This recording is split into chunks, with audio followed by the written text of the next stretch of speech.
தூக்கு தண்டனை. வீரப்பன் கூட்டாளிகளுக்கு தூக்கு தண்டனை. தற்பொழுது வந்த செய்தியின் அடிப்படையில் வீரப்பன் கூட்டாளிகளுக்கு வழங்கப்பட்ட தூக்கு தண்டனைக்கான தடை நீட்டித்திருப்பதாக நீதிமன்ற வட்டார தகவல்கள் நமது செய்தி அறைக்கு வந்திருக்கின்றன. அதன் அடிப்படையில் இந்த கருத்தை நாம் தெரிவிக்க வேண்டிய ஒரு சூழ்நிலை இருக்கிறது. விவாதம் தொடர்கிறது. அந்த வகையில் இப்ப பாத்தீங்கன்னா தமிழ் அமைப்புகள், தமிழகத்தினுடைய தமிழ் அமைப்புகள் அனைவரும் இந்த தூக்கு தண்டனை கூடாது, மனித உரிமை ஆர்வலர்கள் தூக்கு தண்டனை கூடாது என்று சொல்லுவது ஒருபுறம் இருந்தாலும் கூட தமிழ் அமைப்புகள் தொடர்ந்து இந்த பிரச்சனையை வலியுறுத்துகிற விதம் என்பது இன்றைக்கு இந்த 4 பேருக்கு தூக்கு தண்டனையை வழங்கி விடுவார்கள். அதற்கு பிறகு ராஜீவ்காந்தியினுடைய கொலை வழக்கில் குற்றவாளிகளாக கருதப்பட்டு தூக்கு தண்டனை எதிர்நோக்கி கொண்டிருக்கிறவர்களுக்கு தூக்கு தண்டனையை நிறைவேற்றுவார்கள். ஆகவே இது திட்டமிட்ட தமிழகத்துக்கு எதிரான சூழ்ச்சி வேலை குடியரசுத் தலைவர் மாளிகையில் இருந்து புறப்பட்டு வருகிறது என்பது போன்ற ஒரு தகவலை குறிப்பிட்டு சொல்லிக் கொண்டிருக்கின்றன தமிழ் அமைப்புகள். இது குறித்து என்ன சொல்ல விரும்புகிறீர்கள் ஜெய்சீலன்? தமிழக அமைப்புகள் அல்லது தமிழக அந்த உரிமை ஆர்வலர்கள் சொல்வது போல தமிழர்கள் என்ற ஒரே காரணத்திற்காக தண்டனை வழங்கக்கூடாது அப்படின்ற மாதிரியான ஒரு பேச்சு அடிப்படை தமிழ் அமைப்புகளினுடைய அந்த அறிக்கை மற்றும் பேச்சு, அவருடைய ஊடகத்திலே அவர்கள் சொல்லுகிற கருத்துக்கள் எல்லாம் நியாயமாகவே தென்படுகிறதே. நமக்கு அவர்கள் சொல்லுகிற விதம் நியாயமாகவே தெரிகிறது. தூக்கு தண்டனை கூடவே கூடாது என்ற கருத்துக்கு நான் மாறுபடுகிறேன். நீங்கள் மாறுபடுகிறீர்கள். இப்பொழுது முருகன், நீங்க மனித உரிமை ஆர்வலராகவும் இருக்கிறீர்கள், அதே நேரத்தில் தமிழ் அமைப்புகளினுடைய அவர்களுடைய கருத்துக்களை ஆமோதிக்கிறவர்களும் இந்த ஒரு வகையில் நான் பார்க்கிறேன். அந்த வகையில் அதே அவரிடம் கேட்ட அதே கேள்வி உங்களிடத்தில் நான் கேட்கிறேன். என்ன சொல்ல விரும்புகிறேன்? இல்லை, இப்ப ராஜீவ்காந்தி படுகொலை வழக்கு என்பதும் இந்த வீரப்பனுடைய இந்த தேடுதல் வேட்டையின் போது இந்த காவல்துறை அதிகாரிகள் கொல்லப்பட்ட வழக்கு என்பதும் வேறு. அதனாலதான் இந்த வீரப்பனுடைய கூட்டாளிகள் என்ற இந்த 4 தூக்குக்கு அந்த 3 தூக்குக்கு மாதிரியான ஒரு தமிழகத்தில் மிகப்பெரிய எழுச்சி ஏற்படவில்லை. ஏன்னா வீரப்பனை பொறுத்த மட்டும் அவர் ஒரு சந்தன மரம் கடத்தல் அந்த மாதிரியான ஒரு கிரிமினல் அப்படிங்கிற மாதிரியான பார்வை பெரும்பாலும் இல்ல உங்களுக்கு ஒரு நிமிடம் முருகன். இப்ப இந்த பிரச்சனையில பாத்தீங்கன்னா ஈழத்தமிழருடைய பிரச்சனை, ஈழ விடுதலையினுடைய பிரச்சனை அந்த 3 பேரை சார்ந்து அமைந்திருக்கிறது. ஆனாலும் கூட அதே போன்ற இந்த பிரச்சனையிலே அன்றைக்கு வன யுத்தத்திலே நான் குறிப்பிட்டு ஆரம்பத்தில் சொன்னேனே, வன யுத்தத்திலே மலைவாழ் மக்கள் பாதிக்கப்பட்டது, மலைவாழ் மக்கள் பாதிக்கப்பட்டது, மிகவும் பிற்படுத்தப்பட்ட மக்கள் அந்த இடத்துல சித்திரவதை செய்யப்பட்டு பாலியல் வன்கொடுமைகளுக்கு ஆளாக்கப்பட்ட பின்புலமும் இருக்கிறது என்பதால் தான் தமிழ் அமைப்புகளும் தற்பொழுது கொதிக்கின்றன என்கிற ஒரு சூழலையை ஏற்றுக்கொள்ள முடியாது. இல்ல அது உண்மைதான், அதெல்லாம் மறுக்கவே இல்லை. இப்ப சதாசிவன் கமிஷன் அறிக்கையை தெளிவாக கூறியிருக்கிறது. இந்த 127 பேர் இந்த வழக்கு இது போன்ற வழக்குகள் கைது செய்யப்பட்டு மைசூர் தடா சிறை இந்த மாதிரி எல்லாம் வைத்து இவர்கள் ஓராண்டுகள் காலமாக பாலியல் ரீதியாக பெண்கள் எல்லாம் சித்திரவதை செய்யப்பட்டு அங்கே அவர்கள் எல்லாம் பாலியல் பலாத்காரம் செய்யப்பட்டு அங்கே சில பேருக்கு குழந்தை பிறந்த அளவுக்கு அவ்வளவு கொடூரமான இதையெல்லாம் அனுபவித்தவர்கள் தான். அந்த 127 பேரில் தான் இன்னைக்கு இந்த 4 பேருக்கு மட்டும் தூக்கு தண்டனை. அப்ப எப்படிப்பட்ட ஒரு கொடுமைக்கும் சித்திரவதைக்கும் வீரப்பன் தேடுதல் வேட்டை என்ற பெயரில் அதிரடிப்படையினரும் காவல்துறையினரும் அந்த முழுக்க மலைவாழ் கிராமங்கள் முழுக்க தங்களுடைய அட்டூழியங்களை செய்தார்கள் என்பது நிதர்சனமான விஷயம். அதில் எந்த மாற்று கருத்தும் இல்லை. அதே போன்றும் இந்த 4 பேரும் எந்த வகையிலும் அந்த நேரடியாக அந்த குண்டுவெடிப்பு சம்பவத்திற்கோ அந்த காவல்துறையிலே கொள்ளை செய்யப்பட்ட சம்பவத்துக்கோ தொடர்பில்லை என்பதும் இன்று தெளிவாக இருக்கிறது. இருந்த போதிலும் இந்த பிரச்சனை இருக்கு இல்லையா, இது அந்த 3 தூக்கு மாதிரியான ஒரு எழுச்சியை ஏற்படுத்தாததற்கு உச்சநீதிமன்றம் அந்த பார்வையில் தானே பார்க்க வேண்டிய கட்டாயத்திற்கு எதிர்காலத்திலே வரும் என்று கேட்கிறேன். இல்ல, உச்சநீதிமன்றம் அப்படிப்பட்ட பார்வையை பார்க்க வேண்டிய அவசியம் வராது. ஏன்னா உச்சநீதிமன்றம் ஒரு தேடுதல் வேட்டையில காவல்துறை அதிகாரிகள் தவறு செய்ததனால் இன்னொரு பக்கம் காவல்துறை அதிகாரிகள் குண்டுவெடிப்பில் இறந்ததையும் ஒன்றாக பார்த்து தீர்ப்பு வழங்காது. அது குறிப்பிட்ட வழக்கினுடைய பொருண்மைகள் சாட்சியங்களின் அடிப்படையில் தான் தீர்ப்பு. சரி, இப்போ ஐயா இந்த பிரச்சனையில பாத்தீங்கன்னா காவல்துறையினரும் காவல்துறை அதை அதிரடிப்படையும் அவர்கள் மீதும் பல குற்றச்சாட்டுகள் முன்வைக்கப்பட்டிருந்தன. அவர்கள் மீது வழக்கு புனைந்து அவர்களுக்கும் உரிய தண்டனை வழங்கப்பட வேண்டும் என்பது அமைப்புகள் சமூக அமைப்புகள் வலியுறுத்தி வந்தன. நீங்க சொன்ன மாதிரி சதாசிவன் நீதியரசர் சதாசிவன் கமிஷன் மூலமாக கூட பல குற்றங்கள், காவல்துறை அதிரடிப்படை குற்றங்கள் வெளிப்படுத்தப்பட்டன.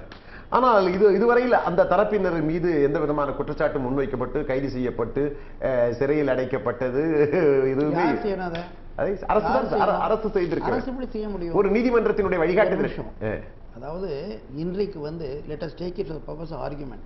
ஒரு காவல்துறையினர் தவறு செய்கின்றார், அந்த தவறை அரசு கவனிக்காமல் விடுகின்றது. உங்களுடைய கடமை என்ன? கோர்ட்டில் போய் எஃப்ஐஆர் ஃபைல் பண்ண, இவன் தப்பு பண்ணுறான்னு போடுறீங்க. இன்றைக்கு இந்த அதாவது தூக்கு தண்டனை நிறைவேற்றப்படணும்னு உத்தரவு வர்ற வரைக்கும் நீங்க என்ன பண்ணிருந்தீங்க? என்ன பண்ணிருக்கணும்? இது இது 20 ஆண்டுகளுக்கு இத்தனை நாள் ஆகி போச்சு இல்லையா? அவ்வளவு பேர் ப்ராசிக்யூட் பண்ணி நீ ஸ்டெப் எடுங்க. யார் வேணாங்கிறா? இன்றைக்கு பேசக்கூடிய பேச்சு அன்றைக்கே பேசல. அதனால என்ன பொறுத்த மட்டும் சந்தர்ப்பத்தை தனக்கு சாதகமா பயன்படுத்தி தனக்கு பேர் வேண்டும் என்பதற்காக செய்யக்கூடிய செயல் தான் நம்ம என்னுடைய. சரி, இப்ப எனக்கு சமீபத்திலே வந்த ஒரு தகவல் அடிப்படையில் இந்த கேள்வி, அதாவது 22 காவல்துறையினர் கொலை செய்யப்பட்ட வழக்கில் வீரப்பன் கூட்டாளிகள் 4 பேருக்கு தூக்கு தண்டனை நிறைவேற்றுவதற்கான தடையை மேலும் 6 வாரங்கள் நீடித்து சுப்ரீம் கோர்ட் உத்தரவிட்டுள்ளது. தூக்கு தண்டனையை ரத்து செய்ய கோரி திருத்தம் செய்யப்பட்டு நேற்று தாக்கல் செய்யப்பட்ட மேல்முறையீட்டு மனுவை என்று விசாரித்த உச்சநீதிமன்றம் இந்த உத்தரவை பிறப்பித்துள்ளது என்கிற ஒரு தகவல் இடைக்கால தடை. என்ன காரணம்னா கொடுத்த உடனே சார் நான் கேட்ட உடனே இப்போ நீங்க எப்போதுமே ஆடியோ ஆல்டரம் பார்ட் ரூல் இருக்குது. நீங்க வந்து சொன்ன உடனே நான் டிசைட் பண்ண முடியாது. ஆனா நீங்க சொல்றதுல பிரேம பேசி கேஸ் இருக்கணும்னு சொன்னா நான் அடுத்த ஒரு விசாரித்து தான் தீர்வு பண்ண முடியும். அதனால என்ன பண்ணிப்பாங்கன்னா notice to state, notice to the concern persons, அவங்க வந்து சொல்லட்டும்னு நீங்க பதில் சொல்லிப்பாங்க. அப்போ இதற்கான ஒரு அவகாசம் நீட்டிக்கப்பட்டு வரும் என்ற ஒரு கருத்து இருக்கு. உடனடியாக தூக்கு தண்டனை நிறைவேற்றப்பட மாட்டாது. நிச்சயம் மாட்டாங்க. நண்பர்களே, ஒரு பார்வையாளருடைய அழைப்பு. வணக்கம், எங்கிருந்து அழைக்கிறீங்க? பெயர் சொல்லுங்க. ஐயா வணக்கங்க, சேலத்துலேருந்து சரவணன் பேசுறீங்க. சேலத்து சரவணன், சொல்லுங்க சரவணன். ஐயா, நீதியரசர் முன்ன ஒரு கருத்து சொன்னாருங்க. சொல்லுங்க. அவர் என்ன சொன்னார் பார்த்தீங்கன்னா, இந்த வீரப்பனை வந்து மக்கள் ஏன் நல்லவராகவும் அமைப்பு வந்து ஏன் நல்லவராகவும் இப்ப கேட்டுட்டு இருக்காங்க அப்படின்னு சொல்லிட்டு.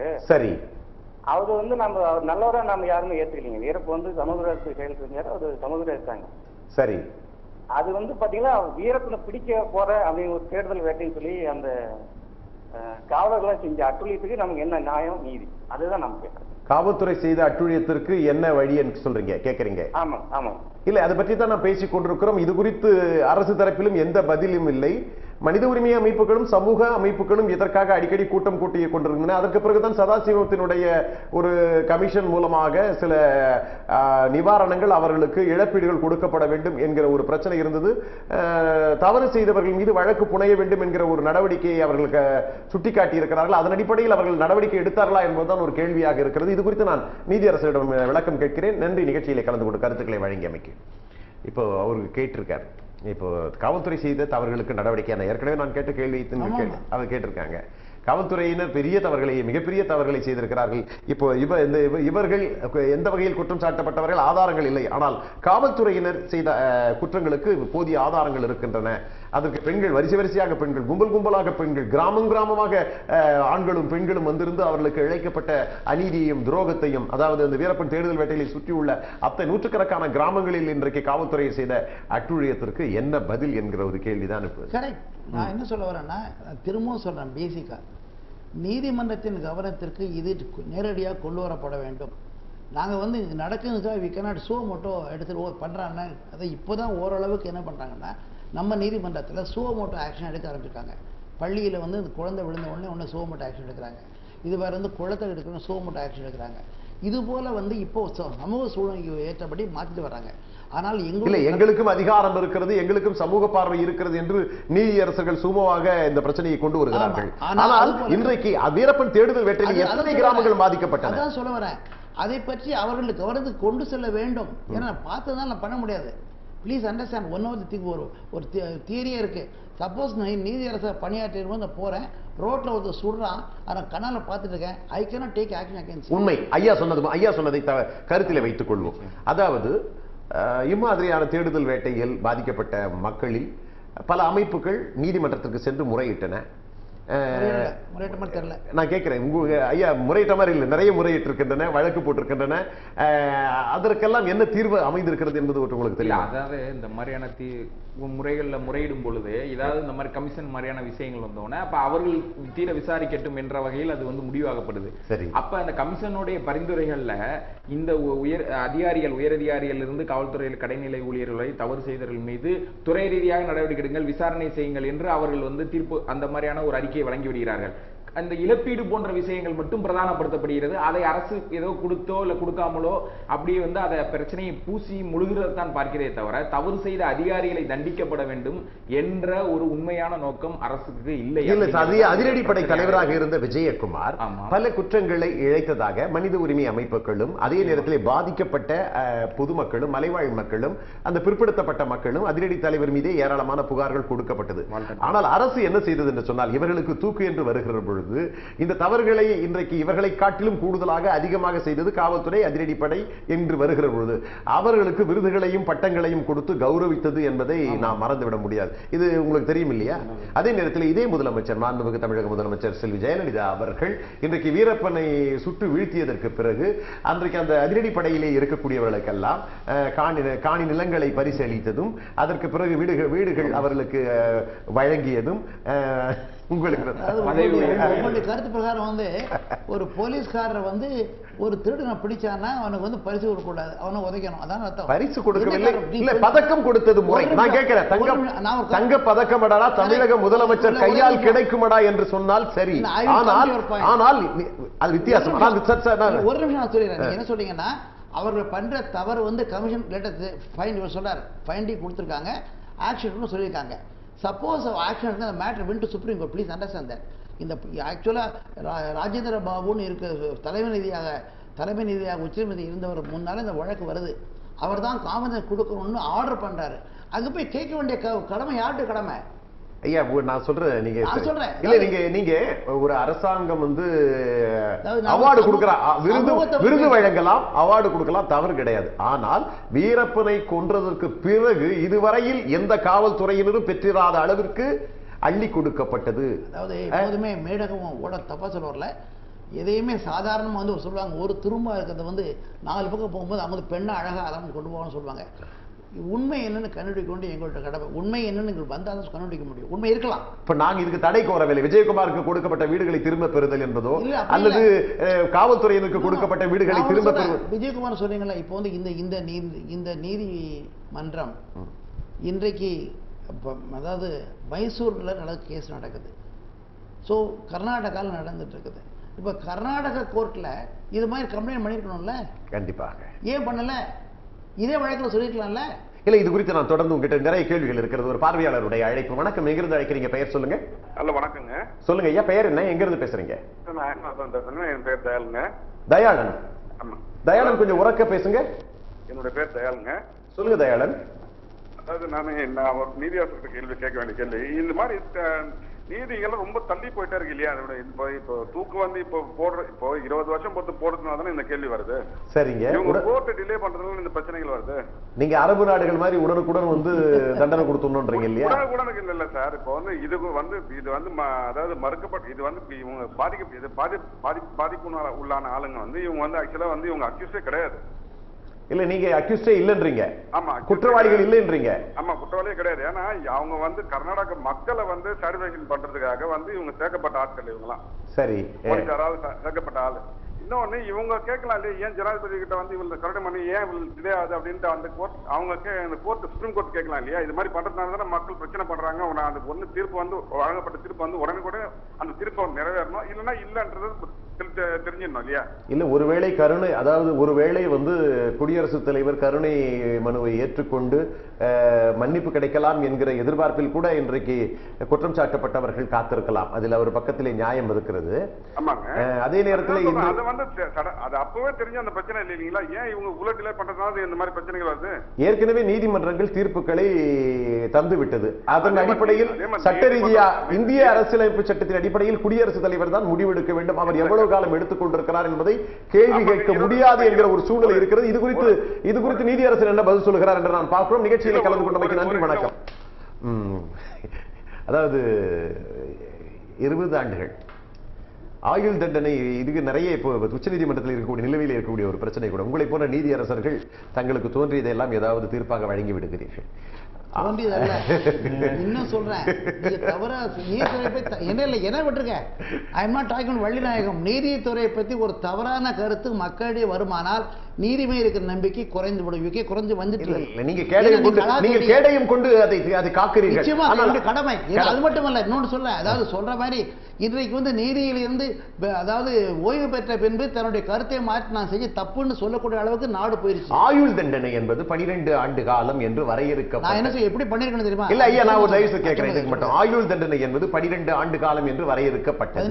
14 ஆண்டு காலம். அதுக்கப்புறம் இதுலயே விடுப்பு மன்னிப்பு 10 ஆண்டு வெளியே வந்துருவாங்க. ஆனால் திடீரென்று உங்களை போன்ற ஒரு நீதியரசர் என்ன செய்திருக்கிறார் என்று சொன்னால், ஆயுள் தண்டனை என்று சொன்னால் ஆயுள் முழுக்க உள்ளே இருப்பது அப்படின்னு சொல்லிட்டார். நிச்சயமா அதான் வேணும். அதான் சொல்ல வரேன் நான். ஆக்சுவலா வந்து இன்னைக்கு என்ன டாபிக்னா, இல்ல அப்ப இதுவரையிலே 14 ஆண்டு காலம் என்கிற ஒரு இங்க மட்டும் இல்ல சார், அமெரிக்கா போன நாடுகளிலே ஆயுளுக்கு மதிப்பு என்ன உதாரணம் சொல்றேன். 9 கொலையை செய்யறான், அவன் 10 ஆண்டு வெளியே வந்துடுறான். அடுத்த ஆள் நான் 4 கொலையை செஞ்சுட்டு போறான். எங்க திருத்தி வரா சொல்லுங்க, ஒரு ஆள் சொல்லுங்க. ஜெயபிரகாஷ் அதான் சொல்ல வரேன். அவன் ஒண்ணு அதுக்கப்புறம் கொலை செய்யலையே. சரி, ஏன்னா சில விஷயங்கள் எனக்கு தெரியும், நீதி நான் பேச தயாரா இல்லை. ஆனால் நான் என்ன சொல்ல வரேன்னா, ஆயுள் தண்டனை என்பது அப்போ அவங்க ஏன் அதுக்கு அமெரிக்காவில் வச்சிருக்கிறாங்க?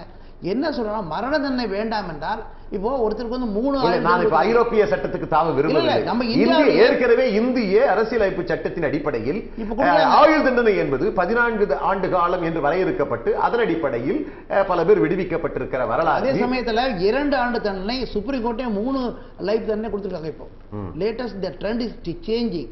என்ன காரணம்? அது என்ன உங்களுக்கு நவநாகரிக ட்ரெண்ட் மாதிரி? நவநாகரிக ட்ரெண்ட் இல்ல. என்ன காரணம்னா 10 வருஷம் வெளியே வரக்கூடாது தண்டனை கொடி தண்டனை திரும்பவும் நீ வந்து குற்றம் செய்யக்கூடாது, டபுள் லைஃப் தண்டனை கொடுக்குறாங்க. என்ன காரணம்? அது என்ன காரணம்? நம்ம சட்டத்தின் குறை.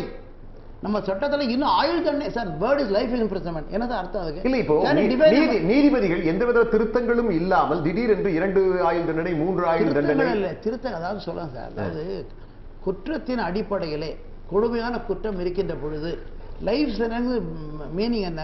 லைஃப் மீன்ஸ் லைஃப் சென்டென்ஸ் தானே, அப்படித்தான் நீ கூப்பிடுறீங்க. ஆயுள் தண்டனை அப்ப ஆயுள் முடிக்க இருக்கணும். ஆரம்ப நடைமுறையாக 14 ஆண்டுகளாக வைத்தவர்கள் யார்? இப்பொழுது தளர்த்தியவர்கள், கூடுதலாக்கியவர்கள் யார்? ரூல் இவங்க என்ன பிரசன்ட் ரூல்ஸ்ல வந்து ஆயுள் தண்டனை என்றால் 14 ஆண்டு ரூல் ப்ரிஃபர் பண்ணிருக்காங்க. சட்டம் அப்படி சொல்லல. அப்போ ஐபிசி அமர்மணம் பண்ணீங்க. remove the word life imprisonment. அது சரிதான். அதாவது சரி, இப்போ இந்த பிரச்சனையில ஐயா நிறைய விளக்க சொன்னார் முருகன். இப்ப இந்த பிரச்சனையை பார்த்தா 20 ஆண்டுகள் ஏற்கனவே ஆயுள் தண்டனை, இரட்டை ஆயுள் தண்டனையை அனுபவித்து விட்டார்கள். அப்பா அனுபவித்து விட்டார்கள். அப்ப ஒருவேளை தவறு செய்திருந்தால் அந்த தவறுக்கு வருத்தம் மனமாற வருந்தி இருக்கலாம். அல்லது அதை இதை விட கொடுமையான தண்டனை சிறையிலே இருந்தவர்களுக்கு நிச்சயமாக, என்னை போன்றவர்களுக்கெல்லாம் நிச்சயமாக தெரியும், சிறையிலே இருப்பது, காலத்தை கடத்துவது, ஒரு நாள் சிறை காலத்தை கடத்துவது என்பது. இன்னைக்கு பாத்தீங்கன்னா நிறைய ஆர்ப்பாட்டங்கள் காலையில பிடிச்சிட்டு 2 மணி நேரத்தில் விட்டாதான் அப்பா அந்த ஆர்ப்பாட்டத்துக்கே வருவேன் அப்படின்னுவாங்க. அதுதான் சிறையிலே வாடியவர் அப்படின்ற மாதிரி அரசியல்வாதிகளுக்கு பட்டமே இருக்கு. ஆனா 20 ஆண்டு காலம் இரட்டை ஆயுள் தண்டனையை அனுபவித்து விட்டு இன்றைக்கு அடுத்தது உனக்கு தூக்கு தண்டனை என்று சொல்லுகிற இன்றைக்கு இந்திய அரசியலமைப்பினுடைய, இந்திய நீதிமன்றங்களின் இந்த தீர்ப்பை இன்றைக்கு எல்லோருமே உற்று கவனித்துக் கொண்டிருக்கிறார்கள். இது குறித்த ஒரு பார்வை இல்ல. இதனாலதான் இன்னைக்கு இந்த பிரச்சனையை குறித்து வந்து இன்னைக்கு மூத்த வழக்கறிஞர் பாலி நாரிமனோ இல்லைன்னா அந்தி அர்ஜுனாவோ இப்படி பலருமே இன்னைக்கு கருத்து தெரிவிக்கிறாங்க. பல நீதிபதிகள், ஐயா மாதிரி நீதிபதிகள் இந்த மாதிரி ஆதரித்தாலும் இதை எதிர்ப்பு தெரிவிக்கிறாங்க. ஏன்னா 18 ஆண்டுகள் சிறையில வைத்து அவர்களை கொடுமையாக வந்து வாழ வைக்கிறார். இதுக்கு மேல அவன் தவறு செய்யறதுக்கான வாய்ப்பே இல்லை. ஏற்கனவே அதிரடிப்படை முகாமிலேயே ஓராண்டுகளுக்கு மேலாக சித்திரவதைக்கு உள்ளாக்கப்பட்டு தான் அவர்களிடம் வாக்குமூலம் பெறப்பட்டுள்ள ஒரு சூழல். அப்ப இப்படிப்பட்ட நிலையில் மீண்டும் அவர்களுக்கு தூக்கு தண்டனை என்ற பெயரில் இன்னொரு தண்டனையும் கொடுத்து அவர்களை வந்து வதைப்பது என்பது எந்த விதத்திலும் அது ஒரு மனிதநேய நடவடிக்கை அல்ல. அது சட்டப்பூர்வமாகவும் சரி அல்ல. ஏற்கனவே கொடுக்கப்பட்ட தண்டனை ரத்து செய்ய சொல்றாங்க. Please understand difference. இல்ல ஒரு நல்ல தகவலை முருகன் குறிப்பிட்டு சொன்னார். அது அதிரடிப்படை முகாமிலே இருந்து வெளியேறி வருவது என்பதே ஒரு பெரிய தண்டனை. அது ஓராண்டு காலம் அதிரடிப்படை முகாமிலே அடைத்து வைக்கப்பட்டு வீரப்பனை காட்டுங்கள் என்றெல்லாம் சொல்லி சித்திரவதைக்கு உள்ளாக்கப்பட்டவர்கள். அதுவே பெரிய கூடிய தண்டனை.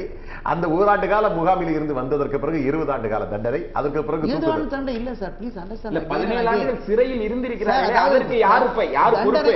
அதற்கு உச்சநீதிமன்றம் பொறுப்பா, ஜனாதிபதி பொறுப்பா, இல்ல இந்திய அரசு பொறுப்பா, கர்நாடக அரசு பொறுப்பா? யார் பொறுப்பு? அந்த குடும்பத்தினர் ஒரு வழக்கு என்பது தொடங்க காலத்திலே குற்றவாளிக்கு 2 சான்ஸ் கொடுக்குறாங்க. ஒன்று வந்து you can move for bail. If you are able to get bail, get out of it. எப்போ தண்டனை ஸ்டார்ட் ஆகுதுன்னா என்றைக்கு நீதிமன்றம் தீர்ப்புரை வழங்குகின்றதோ அன்றிலிருந்து தான் அவனுடைய தண்டனை ஸ்டார்ட் ஆகுது. அப்போ என்ன எழுதுவாங்கன்னா, ஏற்கனவே நீ வந்து ஓராண்டு இருந்திருந்தால் உன்னுடைய தண்டனையில் ஓராண்டு குறைக்கப்படும் அப்படிதான் முறை. இதுக்கு மேலே அப்பீல் போகிறீங்க. அப்பீல் போகிறது உங்கள் இஷ்டம். குற்றவாளியும் போகலாம், அரசாங்கம் போகலாம். அதனால தான் டிலே ஆகுது. அதனால 20 ஆண்டு காரணம் யாருன்னா நீங்க அப்பீல் மூவ் பண்ணுங்க. இல்ல 2004 அவர்கள் வந்து ஜனாதிபதியிட்ட கருணை மனு வந்து கொடுக்கப்பட்டுருச்சு. இன்னைக்கு 9 ஆண்டுகள் வந்து அதான் பிரச்சனை.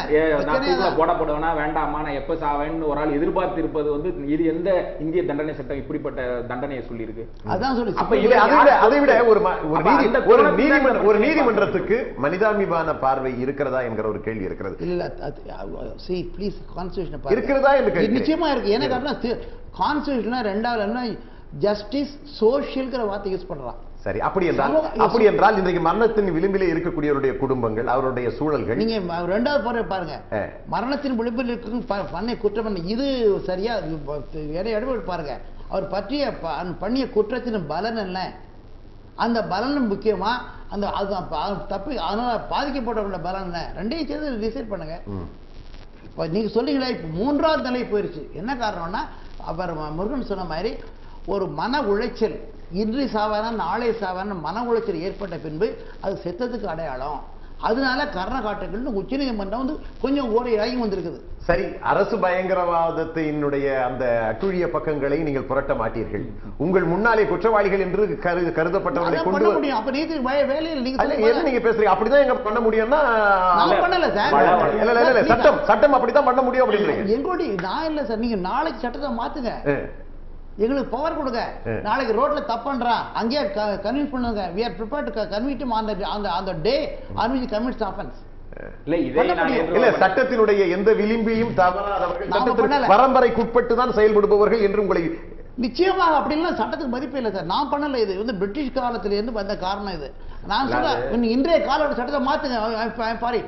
இப்ப காஷ்மீர்ல வந்து ஆயிரக்கணக்கான அப்பாவி நபர்களை பிடிச்சிட்டு போய் கொலை செய்த ராணுவத்தை பற்றி யார் விசாரிப்பது என்று வழக்கு வந்தால் அதை விசாரிக்கின்ற உச்சநீதிமன்றம் நீங்களே விசாரித்துக் கொள்ளாமல் முடிவு செய்து என்று ராணுவத்து கையில் அதிகாரத்தை கொடுக்கிறது. ஆனால் ஒரு சாதாரண அப்பாவிகள் அவர்கள் வழக்கில் தொடர்புகளே சந்தேகப்படக்கூடிய சூழல்ல அவர்களுக்கு மட்டும் தூக்கு தண்டனை விதித்து அதை நிறைவேற்றுங்கள் அப்படின்னு போராடுதுன்னா இது எந்த வகையில பார்ப்பது? அப்ப எல்லாருமே ஒரே பேரிட்டில வழக்கறிஞர் பேசக்கூடாது. என்ன காரணம்னா, court martial, see, when offense is committed against if army commits the offense, court martial தான் பவர் இருக்கு. in fact there's a provision there. சரி, court martial தண்டனை கொடுத்தா கூட பிரசிடென்ட் கேன் கண்டோன் இதுன்னு ஒரு பவர் கொடுத்திருக்காங்க. ஆக ராணுவத்திற்கு அந்த அதிகாரம் இல்லை இருக்கு. ராணுவத்திற்கு அந்த அதிகாரம் இருக்கு. ராணுவத்துக்கு இது வந்து தலையிடத்துக்கு உச்சநீதிமன்றம் பவர் கிடையாது, அதிகாரம் இல்லை. அதாவது ராணுவத்தில் ஒரு தண்டனை கொடுக்கப்பட்டால் அதையும் ரத்து செய்யலாம்னு பிரசிடென்ட் பவர் கொடுத்திருக்காங்க கான்ஸ்டிடியூஷன்ல. ஆக ரெண்டையும் கன்ஃபியூஸ் பண்ணக்கூடாது. அதாவது ஒரு பார்வையாளருடைய வணக்கம், எங்கிருந்து அழைக்கிறீர்கள், பெயர் சொல்லுங்க. ஐயா வணக்கம். வணக்கம் ஐயா. எங்கிருந்து அழைக்கிறீங்க, பெயர் சொல்லுங்க. ஐயா சென்னையில இருந்து பேசுறேன் ஐயா, சேகர்னே. சென்னையிலிருந்து பெயர் சொல்லுங்க ஐயா. சேகருங்க ஐயா. சொல்லுங்க ஐயா. ஐயா சொல்லுங்க, கருத்துக்கள். நீதியரசர் கிட்ட ஒரு கேள்வி கேட்கணும். நீதியரசர் உங்க கருத்துக்களை மட்டும் சொல்லுங்க, இங்க கேள்வி பதில் நிகழ்ச்சி இல்ல இது. உங்களுடைய கருத்துக்கள் என்னன்னு சொல்லுங்க. கருத்துதாயா இல்லையா, நீதியரசர் சொன்னார் இல்லைங்கய்யா, அவர் வந்துட்டு சொல்ற அப்படி இந்த மரண தண்டனையை பத்தி நீங்க கொஞ்ச நேரத்துக்கு சொன்னீங்க.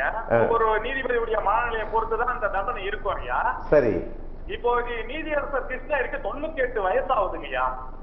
அவர் நீதித்துறையில இருந்திருக்காப்படி, சட்டத்துறையில இருந்திருக்காப்படி, சிறை வாழ்க்கை அவர் எடுத்திருக்காருங்கய்யா. சரி, ஆனா இந்த 98 வயசுல மனித உயிர் அவ்வளவு முக்கியம்னு அவர் 98 வயசுல வாதாடிக்கிறாரியா. மனித உயிர் ரொம்ப முக்கியம். ஏன்னா ஒரு இறைவன் படைத்த உயிரை வந்துட்டு யாருக்கும் எடுக்கிறதுக்கு உரிமை கிடையாது. ஏன்னா ஒருத்தால படைக்கவும் முடியாது, ஒரு உயிரை வந்துட்டு எடுக்கிறதுக்கும் வாய்ப்பு கிடையாது. சரி, வந்துட்டு எந்த ஒரு குற்றவாளிக்கு வந்துட்டு திரும்பறதுக்கான வாய்ப்பு தான் தரணுமே தவிர அவங்கள ஒரே அடியா தூக்குல போட்டு கொண்டுட்டா எந்த ஒரு இதுவும் கிடையாது. சரி, நீங்க தூக்கு தண்டனை கூடாது என்று வாதாடி கொண்டிருக்கிறீர்கள் இல்லையா?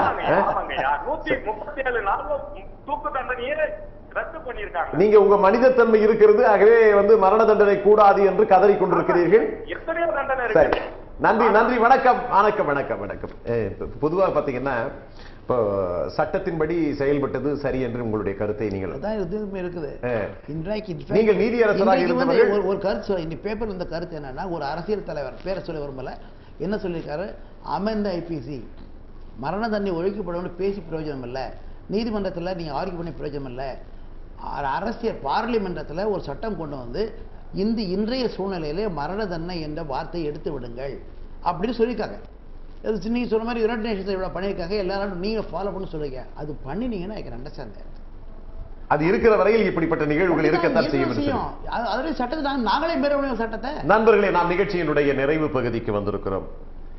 அந்த வகையிலே 22 காவல்துறையினர் கொல்லப்பட்ட வழக்கில் 6 வாரங்கள் அவகாசம் கொடுத்து ஒரு இடைக்கால தடை நீடிப்பை இப்பொழுது இந்த வழக்கில் பெற்றிருக்கிறார்கள் என்கிற நடப்பு தகவலை தெரிவித்துக் கொண்டு இன்றைய நிகழ்ச்சியின் ஆரம்பம் முதல் நம்முடைய நீதியரசர் வள்ளிநாயகம் அவர்கள் தன்னுடைய அதிகமாக கருத்துக்களை பதிவு செய்தார். அதுவும் நீதிமன்ற நடைமுறைகளை பற்றி குறிப்பிட்டு சொல்லிவிட்டு இறுதி கருத்தாகவே ஒன்று சொன்னால், அதாவது மசோதா தயார் செய்யப்பட்டு மரண தண்டனை ஒழிக்கப்பட்டது தகவலை நீங்கள் நீதிமன்றங்களுக்கு தெரிவித்தால் அதை நாங்கள் நடைமுறைப்படுத்துவோம் என்கிற ஒரு அடிப்படையிலே இதிலே நீதிமன்றத்தினுடைய தவறு எந்த வகையிலும் இல்லை என்று குறிப்பிட்டு சொன்னாலும் கூட, குறிப்பிட்ட இந்த வழக்கை பொறுத்தவரையிலே வீரப்பன் கூட்டாளிகள் 4 பேருக்கு மரண தண்டனை என்பது தமிழ் சமுதாயத்தின் அடிப்படையிலே தமிழ் அமைப்புகளை பொறுத்தவரையிலே இன்றைக்கு கூடவே கூடாது என்கிற ஒரு கருத்தை குறிப்பிட்டுக் கொண்டிருக்கிறார்கள். ஆக இந்த தண்டனை வழங்கிய முறையும் செயல்பாடும் கேள்விக்குறியாக மாற்றி இருக்கிறது என்கிற கருத்தை தெரிவிக்கிறார்கள். அதே நேரத்திலே வீரப்பனுடைய மனைவி முத்துலட்சுமியினுடைய வாக்குமூலம், இந்த வகையில் இந்த குற்றவாளியாகத்தானே என்னையும் பதிவு செய்து சிறையில் அடைத்தார்கள், எனக்கு அந்த தண்டனை கிடைக்கவில்லை, ஆனால் இவர்களுக்கு ஏன் அந்த தண்டனை என்கிற ஒரு கேள்வியை எழுப்பியிருக்கிறார்கள். வீரப்பனை பார்த்தது கிடையாது என்று வீரப்பனுடைய மனைவியே இன்றைக்கு சாட்சியம் கூறுகிறார். அது மாத்திரமல்ல, அந்த குடும்பத்தினரை பொறுத்தவரையிலே அவர்களும் ஒட்டுமொத்தமாக இந்த கருத்தை தெரிவிக்கிறார்கள்.